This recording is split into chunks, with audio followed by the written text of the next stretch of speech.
In previous videos I've given you the date of the AIDS patent, the number 4647773, which you can search on Yahoo or Google.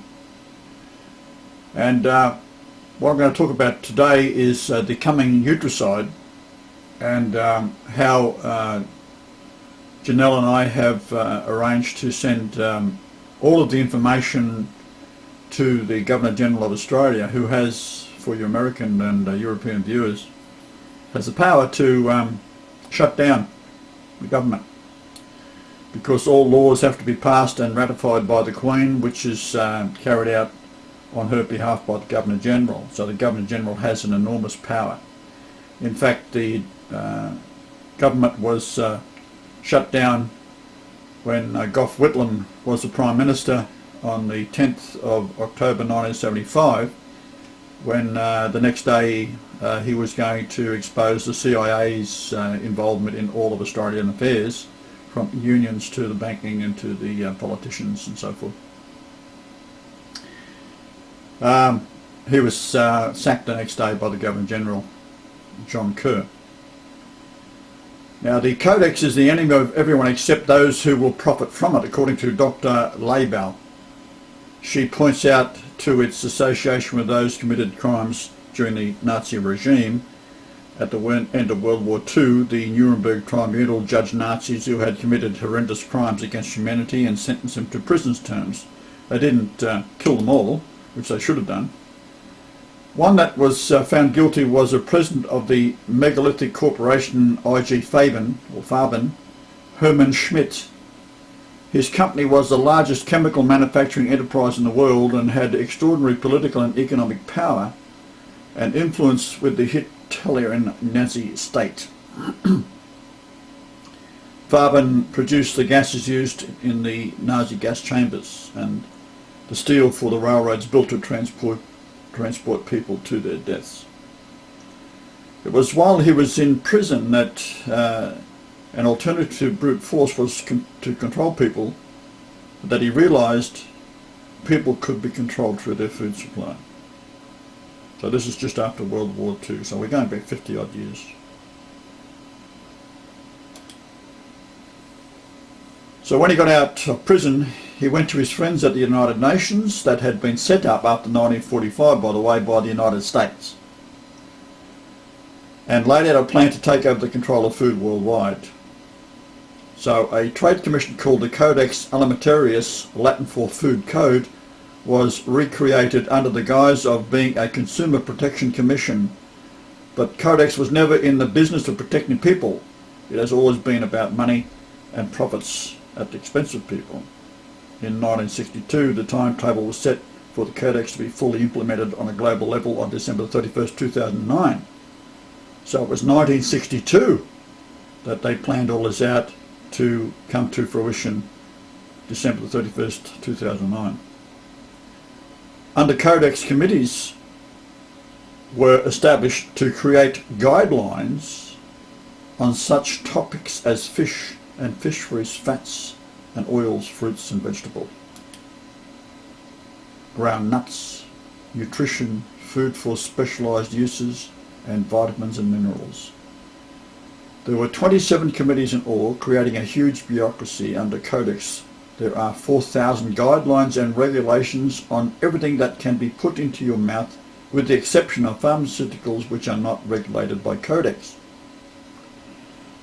Therefore, ladies and gentlemen, Codex is a weapon being used to reduce the level of nutrition worldwide.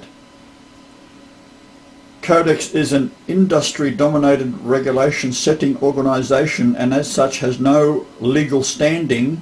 Participation in Codex is said to be voluntary, but Codex has risen to the level of a de facto legal standing because Codex is administered by the WHO and FAO.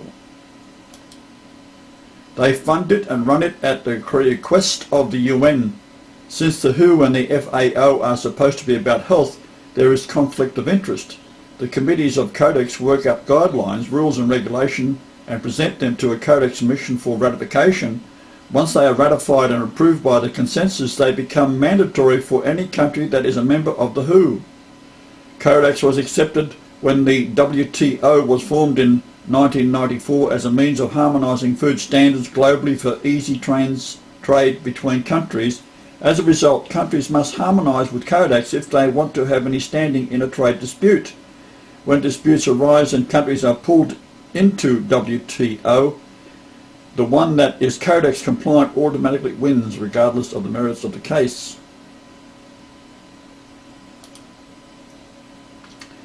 Dr. Laidlaw sees Codex as a weapon to make every nation scurry to become compliant to the deadline of nutritional standards.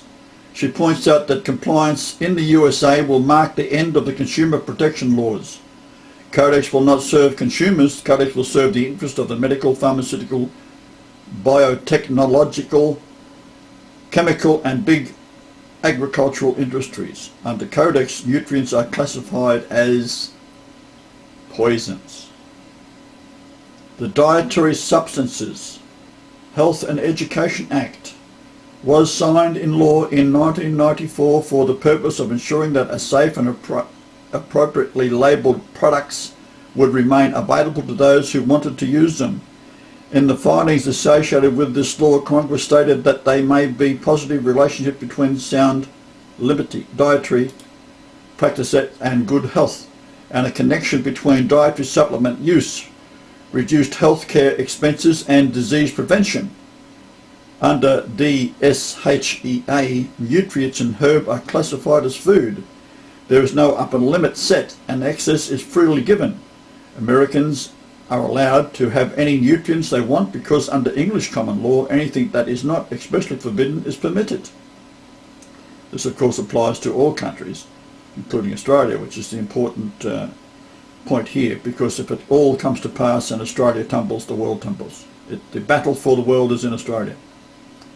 Codex, on the other hand, is based on Neapolitan laws under which anything not expressly permitted is forbidden. Therefore, only what is expressly allowed under Codex will be permitted. It's like going to trial in France. You are automatically, or Spain, you are automatically guilty until found proven innocent. So you can be walking down the street and grabbed for some horrendous crime, and you have to prove you're innocent. And everything else is forbidden. In 1994, the same year DSHEA was signed, Codex had nutrients declared to be toxic and poisonous, and as poisons they claim people must be protected from them. Through the use of toxicology and risk assessment, under which scientists test small doses on animals until they are able to discern an impact, they then take the first sign of the most minimal impact and divide this amount by 100 to establish a safety margin required from these poisons. This means that the largest dose of any nutrient allowed under Codex is 1/100th of the amount shown to produce the first discernible impact. Nutrients allowed under Codex are limited to those on the positive list, expected to contain only 18 nutrients, one of them being fluoride. Dr. Laidlaw points out that although the fluoride has no biological benefit whatsoever, it does make people complacent.